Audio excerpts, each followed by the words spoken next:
Welcome to Grow Your Strength. I'm actually taping this one all on my lonesome because I'm going to be away over the Christmas holidays. So I decided to just go for it. And so this is the last Grow Your Strength class for 2024. I look forward to working with you more next year. I'm going to start off with some face down breathing, just taking some time to relax my body into the floor, align my posture, and kind of get connected with my nervous system before I get into the program.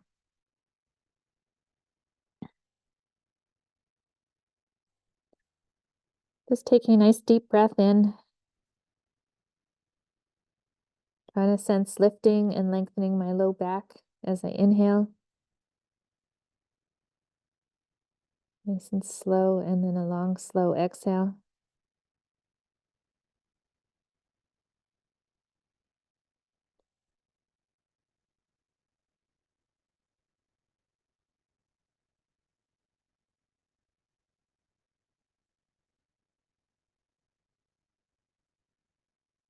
I take myself now to face up position because I have the mic on here.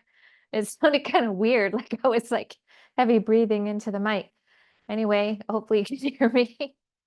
Nothing like a little humor. Oh my gosh. Okay, in the face up position, I'm just checking that my neck isn't feeling restricted by rolling my head left and right.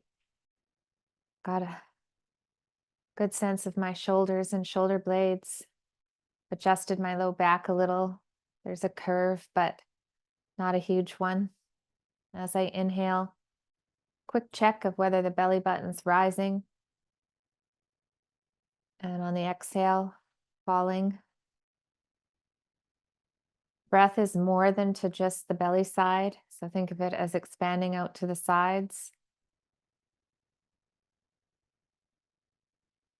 As you inhale, exhale, things recoil into the back and sides. That one's a little harder sometimes.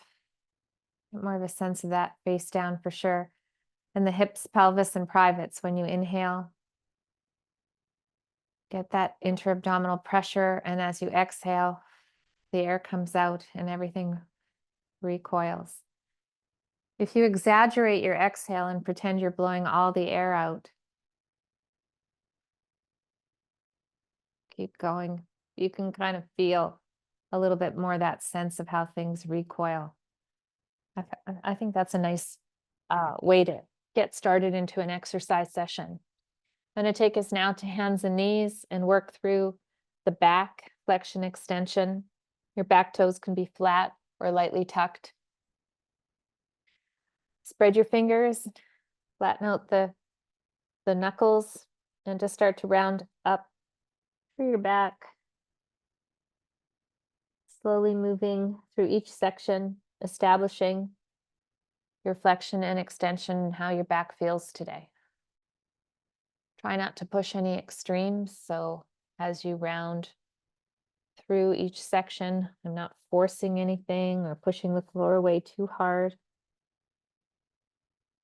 As I start my low back, dropping my front side down, and roll through my mid back, my shoulder blades, and then my neck as I gently look up. I found a new love for this flexion and extension in the last couple of months. Taking the internal strength model course. It's a part of the functional range systems. So fair bit of information on the importance of flexion and extension, particularly flexion, in order to establish movement patterns, movement maps for your body. So from here, let's take it onto our backs and go into a reverse tabletop movement. So just taking some time to connect my back, bring my feet off the floor, knees hover over the hips, so not too close to the shoulders. It's going to be a little harder if you keep them here. Anchoring in my shoulders and shoulder blades, and then just start to work a little bit of a crawling pattern. You can try flexing your hands and feet like you're actually crawling in the air. You can open the width or bring yourself more to just a regular crawl. You start to feel like the amount of work going on to keep your back from rounding up and not keeping the posture. Everybody's core is going to be a little bit different as far as what you can tolerate, how many of these you can do, how wide, how far you can reach out. Could you hold the reach for a breath cycle? If you're new to this kind of training, you're going to start small. And then as you get more confident and you're not feeling anything untoward in the hips, if there's any clicking or clunking, then you're going too far. You've got to go within a range you can control. It's a little bit smaller. Okay, so that's a nice way to set that up. Lying onto your side lying rib grabs, stacking the knees and feet, and tucking the bottom shoulder out. If you need head support, you could put a small pillow, foam block there. I just grab onto my rib cage and start to rotate away from my down arm. I think of this as a rotational move to help open up the posture in the upper back and neck. We spend a lot of time in that sitting, sort of driving, computer, texting posture. And so it's nice to give your body an opportunity to change it up with some rotations. Similar to the flexion extension, though I'm not forcing anything. I'm just going to what I can access there comfortably. About 5 of those, and then you take the top arm and just slowly reach up and open. Anything goes, really. Let the weight of your arm help to open up your shoulder. You can rainbow it overhead. If you have any pain, just don't go through that pain. Come out of it. Don't go that far. Don't go looking for pain. That's a real common thing to do when we've had injuries and pain. I don't know what it is. Oh, let me see if I can recreate that pain by putting my shoulder in a strange position again, or let me see how my back feels now that my back pain's gone away. I joke, but this actually happens a lot. So don't go looking for pain. All right, so switching sides to the rib grabs. The other side, stacking the knees and feet. Taking some time to rotate away.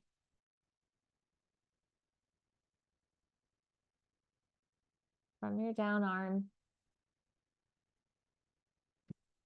You connect with your breath. Slowing the pace of your breath down. Kind of connecting your nervous system with your movement. With a positive kind of change that you're making. On top arm again.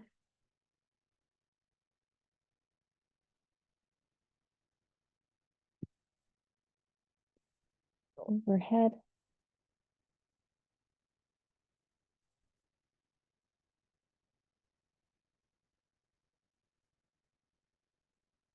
A couple sweeps through that.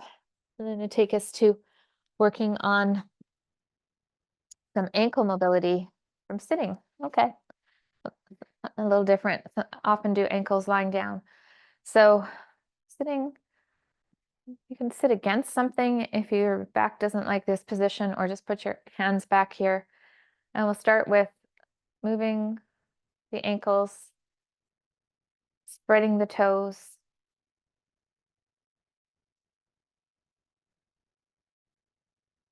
Give yourself some movements nice and slow, finding the end range that you can access. Take the soles of your feet in and out. Stick with roughly 5 of these moves. It's hard to do that without moving the legs as well. we don't go slow, then you can't sort of access the range of motion that you can slower if you go fast. So that's something to keep in mind because we want to be able to improve our ankle mobility. Okay, let's do this now. Let's go to knees one side and gently turning and looking the opposite way. Take a moment to just let your knees fall into that end range position and then switch it over. If things get tough when we try to work our core or open the space in a joint, you might sense that that little bit of uncomfortableness makes you want to hold your breath. So having me remind you to breathe. Oh yeah. Nice deep breath. Anybody notice the windstorm behind my screens today? Gusts up to 100 kilometers. That's what I heard on the news, even though my weather app said only 54 kilometers an hour. Okay, here's the 90-90 stretch now. So I settle into that position, adjust my hips, and just kind of leaning into my forward leg, changing the angle of my torso towards my knee, towards my shin, towards my foot. The more I rotate towards my foot and lean forward, the more stretch I'm going to get through that hip. So any position goes. Just want to sense out different angles and how they feel from a tension point of view. And sink into it. You can hold for a breath cycle or just pulse in and out. If you pop down to your elbow, working on this back leg, you can gently try to lift the leg and see what internal rotation you can access through your hip. I've got pretty good internal rotation, but a lot of clients get really stuck here. So that just kind of tells you something, because having good hip mobility overall, but particularly good internal hip rotation, really healthy for your hips, tends to be the internal that a lot of folks lose. So can't just get it back like that. It's got to be these drills that work on the internal and external and total hip mobility. It's really important, because if you start to do squats and loading and things that ask a lot of your hips, and you don't have access to that range that would be ideal, you can hurt yourself, right? It's going to take the load somewhere. And unfortunately, that's how people get injured. And they maybe not have the awareness that they don't have the hip mobility, and they're trying to squat and they can't hold their back or their hips into a place that works, that isn't injurious. Okay, now it's back down. Internal hip on this side. Back to the nasal breathing.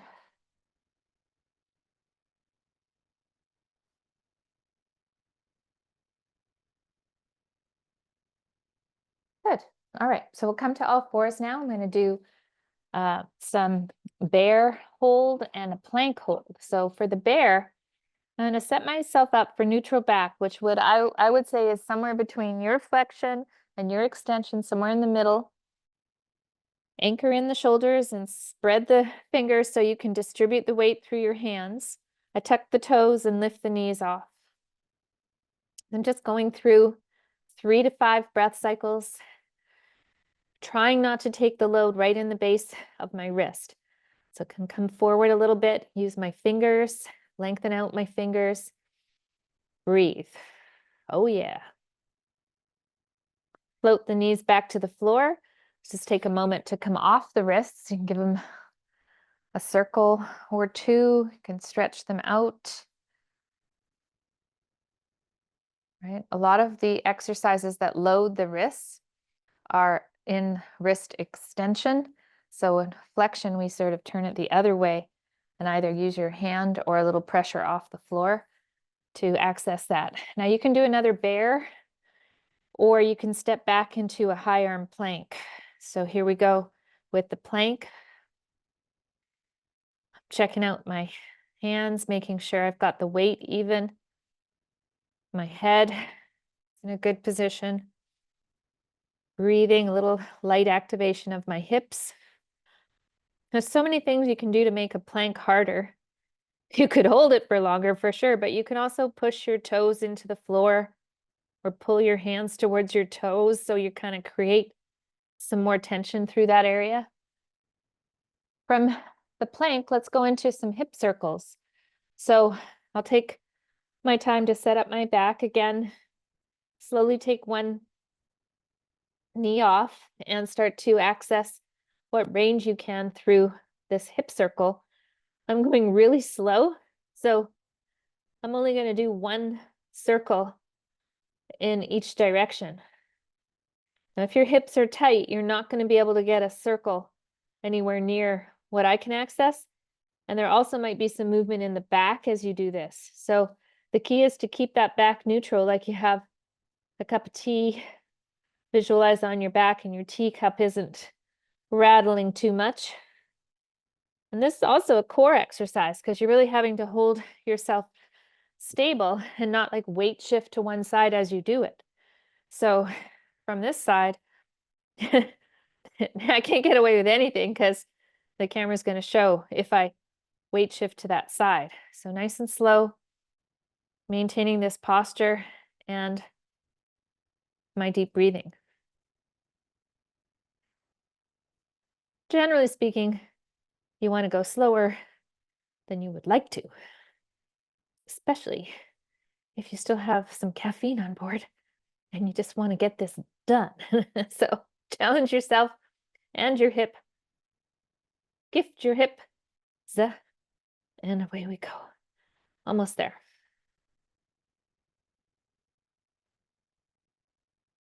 See? So if you go slow enough, you only have to do it once. Okay, let's go back through one more set of bear and plank, and then we'll come to standing. Okay, so there's those wrists, flexion stretch, different angles, both sides. Bear first. Neutral back, lift the knees off. If you feel anything untoward in your neck or your back, you must come down.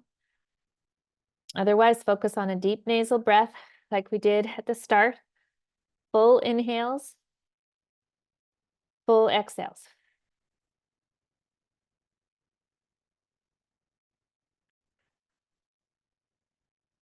Take a moment, reset when you're ready. One more exercise, bear if you wish, or a little harder, step back into the higher plank.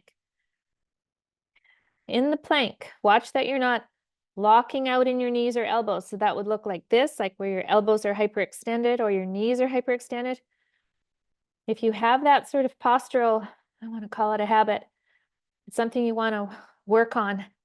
Softness to the knees and elbows. That locked position can be problematic over time. Okay, coming to standing. Let's grab a little water and we'll start going into some weight shifts. So I'm going to remove my squishy mat because everything's easier on a firmer surface. This is that Naboso mat I've mentioned in previous classes. It's a texturized mat, and it really gives you a lot of feedback through your feet. It can be a little sharp at the beginning, but I've had my mats for a few years now, and they definitely have softened down, but I still have a lot of grip. Still a lot of grip, and I like that. Okay, so sensing out the feet, and then let's take it into 5 body weight squats. So with the squat, we pull ourselves down, knees go forward, hips go down. You want a nice neutral back position, so you're not extending or rounding your back as you come down. The width of your feet and the angle of your feet is very individual. And I want to say, try different angles. I often encourage my classes to do some with your feet wide, and with your feet wider. How does that feel? So we get lots of challenges in all the different angles of our hips. The hip hinge is different than the squat because although the knees bend, ideally they don't go very far forward, right? So your hips go back, knees kind of stay over the ankles. It's similar to the squat though, where you can have a wider stance. Your feet could be turned out a little bit. You could go more with a conservative or a more classic stance. And as I sit my hips back, just getting a good stretch through my hamstrings and my hips. Let's go to single leg balance now. So I'm going to take my weight to one foot and then reach. I didn't look like I knew what I was going to do there, but I was hoping to reach forward with my hands and turn my palms in, thumbs to the roof, extending my heel back. Come back up. I'm going to switch sides, do three per side. If you're a little unsteady in your balance, reach to a piece of furniture. I'll demonstrate that after this one. If you have a good balance going on, go slow, hang out there. Here I am with a piece of furniture. I'm going to reach to my fireplace. Yes, light fingertip touch there, squaring the shoulders, squaring the hips. Coming back up. A little more challenging for the balance is to start with the arms overhead. Think about the fingertips and the heel moving in the same plane.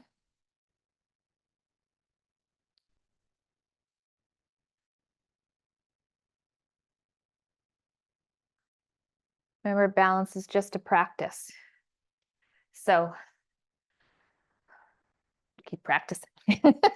Okay, wide stance, over to one side and over to the other. We've got a move that requires a side lunge, so I'm just giving us an opportunity to open up the hips that way. From the side, as I go back, I'm trying to get my hips back as opposed to knees forward. That puts a little stress on the knee and back. So think about sitting back and then coming back up and then over to the other side. So sitting back, here we go, and then the other side. Okay, I'm going to take us through one single arm shoulder movement, and then we'll get into some weighted stuff.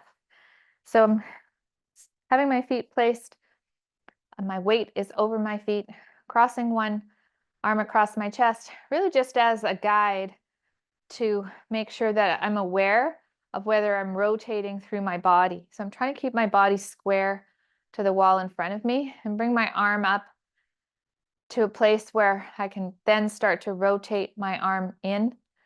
And if I was rotating, I would feel that twist. So this is all square. Now I'm pushing my arm back slowly and just trying to get a sense of where my shoulder joint will allow my arm to move today. When you're in this position, palm can be facing out, thumb back. You can take your hand up the small of your back. And one of the things to be mindful of is what's going on in the rest of the body, because ideally you want the focus to just be on the shoulder. You don't want to lock out the knees and the back. Keep your weight loaded over your feet. And then when you're ready, just slowly rewind this with the sense of keeping everything connected. Nice deep breathing. Get to that point where you have to rotate your palm in if you're not moving through pain. And bringing your arm back down. Now, if you feel like, this hurts, then only go to that range. Just start to just stay out of pain range, right? Like I was mentioning with that, don't go looking for pain. So here I am on side 2. Well, I sort of almost felt myself wanting to open up, caught myself doing this.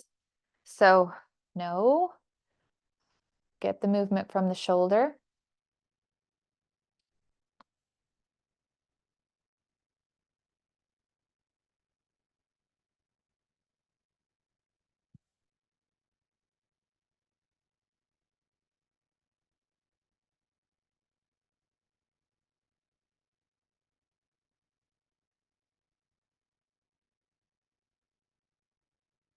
Oh, did I forget that? I think I did.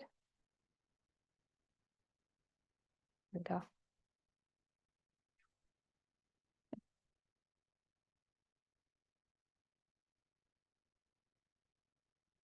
Going on in the shoulder, just feeling it out as I turn my arm. Oh, yeah.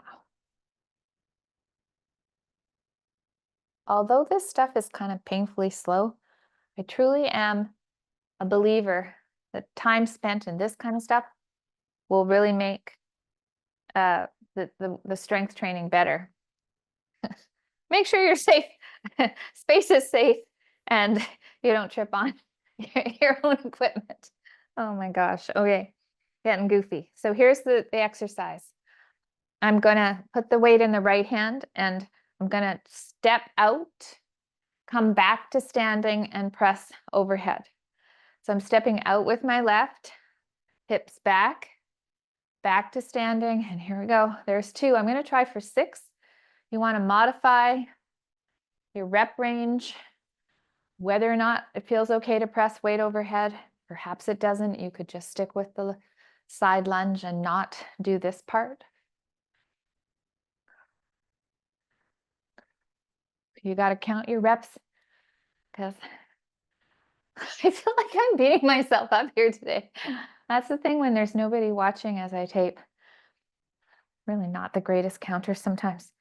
I tell you, when you do count, it's when the going gets really tough. All right, otherwise, just have fun with it. This is good for you. Boom, puts you in a good mood.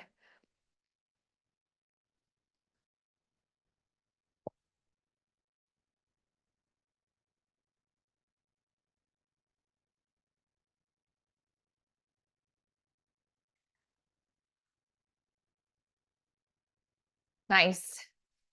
We got this.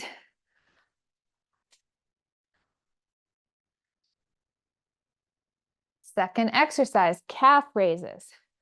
One of my favorites to work the small muscles in the feet. You can use some balance support. If you have a small ball, you could put the ball down between your heels. No ball, no problem. Open up those toes. When you're ready to breathe out, you can lift your heels. Come back down. Inhale, heels on the floor. Exhale, lift. The one nice thing about using a little something for balance is that you can actually get up and get some good extension in your toes and connect all of your toes with the floor. Open the toes, lengthen them. As you come up, you want them to be connected, but not like scrunched, right? So use a little help. 6 to 10 of these. Got it.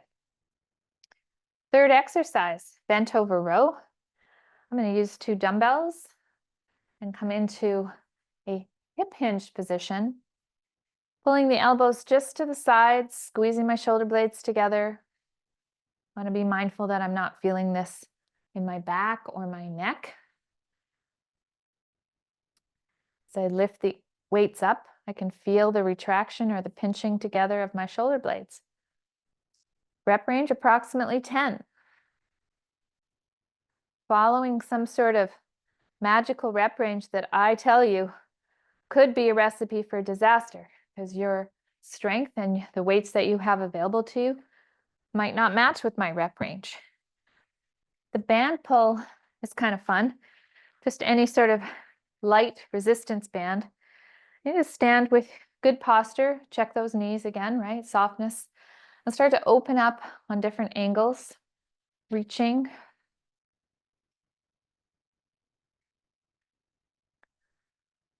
You can try some with your arms going quite straight and then bend the elbows. Not too much tension, feeling the shoulder blades. Work those shoulders in lots of different angles. Love it. Get to the point where like, yeah, getting a little fatigue. Let's move on. So I'm going to take us back to one more round of this. So how did the weight feel that you were pressing overhead? I kind of liked the weight I had there. I'm going to switch my starting side. That's what you call changing it up. So step out and then get happy again. About 6 per side. There we go. 2.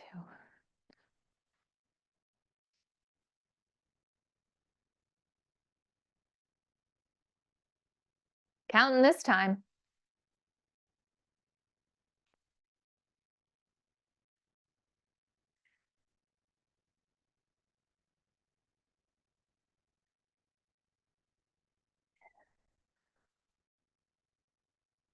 Oh, I think I picked the right rep range for how my body feels.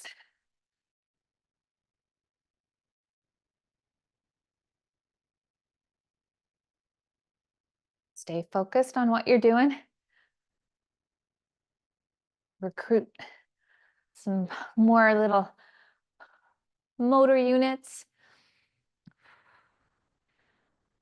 Mind, muscle, neurology to biology. We got this. It's going to improve your outcomes. Somebody studied that. It's for real. Okay, calf raises. You know what? I didn't use a ball the first time, but I do have one right here. So I'll show you with the ball. Right down on the floor between my heels. Take some time. When you're ready to exhale, you can lift the heels, gently squeeze the ball, lower down with control. If you have strong arches, you don't really need to squeeze the ball very hard. But one thing, if you do feel like your feet are losing their arch, a gentle squeeze of the ball as you come up is a nice way to get some strength in through the feet. And this can really help with balance, ultimately with walking speed, how you push off as you walk. You gotta bend those back toes.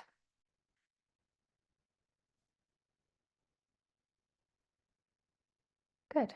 And then back to our bent over row. If you find yourself short on weights that challenge you, I just always feel like overall weights are not a lot of money for the amount that you can do with them. And just continually investing in a few more weights for your home environment gives you a lot of possibilities. So I really encourage everybody to have some dumbbells or a few kettlebells around. You can do a lot. And the more you grow your knowledge base around that, the possibilities of loading yourself a few times through the day, not necessarily having to take the 45 minutes to an hour and do it. You can just have like in my living room, but you know, I do actually do this. Sometimes I'll just lift a weight up and do some squats. You know, more and more we're finding that if you input exercise throughout the day, you're going to get good results. Whereas it doesn't have to be that class or that strength training session 1 to 3 to 4 times a week. You can sprinkle it through your day and still get some really good results, if not better. Okay, so we're going to go with squat and swing now, and then finish with some things on the floor. So with the squat, it's going to be 6 loaded squats. So I'll change up the weight I'm using and do this with a kettlebell this time. So I'm going to safely pick the kettlebell up, hold it with both hands, adjust my feet for my squat position, breathe in as I pull myself down, exhale as I press my feet into the floor, those long connected toes. Remember, your feet can be straight or turned out. You can change the width, right? It should feel good. If ever you do an exercise and there's a little voice in your head saying, I'm not really sure I should do this, then you probably shouldn't. So you might have picked a weight or a move that you're not quite ready for. Was that 6? Not sure. Okay, so here's my hip hinge. Okay, now the hip hinge is the sort of foundational movement that we go with for a deadlift or a kettlebell swing. It's got to feel good getting those hips back, coming up tall to posture. If you have dumbbells, you can even rotate your palms at the top. I love that part to get a little extra work through the shoulders. Inhale as your hips go back, and then stand up, open up. This is your hinge movement. One of the things referring to that internal strength model course that I've picked up and that I feel like changing is how we're so pattern driven and externally visual looking at programs. How does that look? How does the back, what muscles are you activating or not? And, to be fair, that's how the strength and conditioning world has taught me. But on the other hand, generally, does it feel good inside? What's the condition of your hips and your knees and your ankles to do that move? That's kind of more important, how it feels and what range you're working through, than how it looks to my eye. I still like looking at good movement. That's what we're trying to do, right? Grow better movement. Movement garden. Yay. 6 more squats. You want to load it up a little more. You want to keep it to what you did the first time. Could be dumbbells, could be a kettlebell.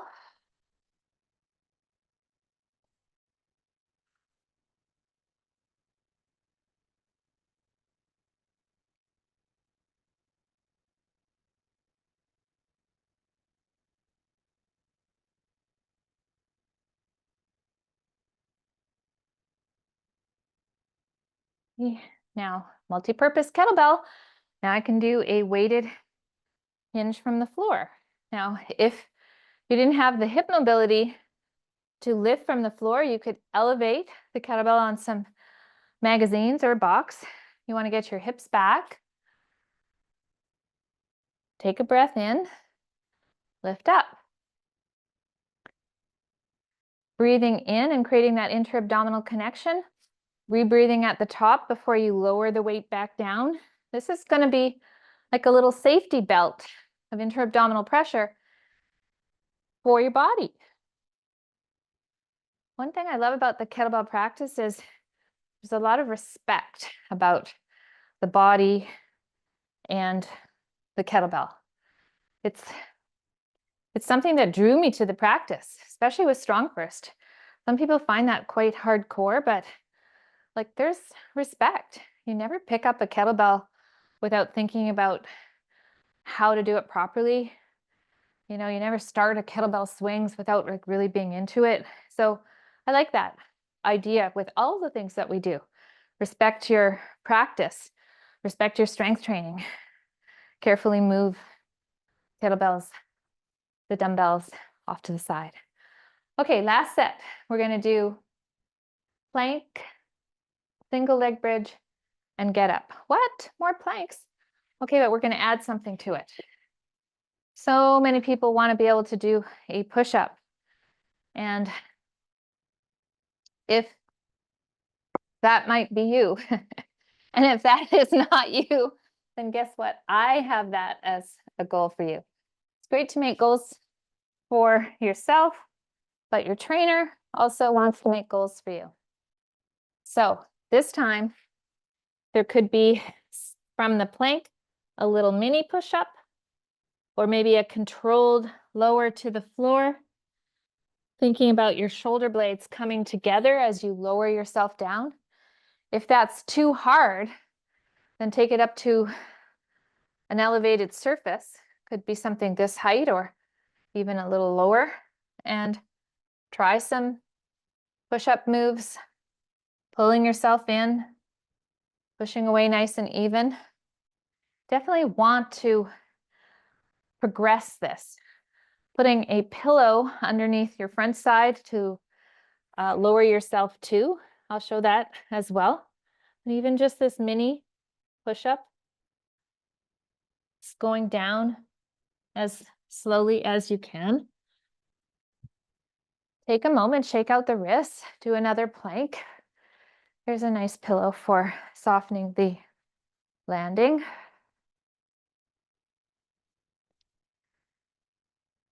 Spread the fingers, step back, tighten up the hips a little, and just own the lower to the floor.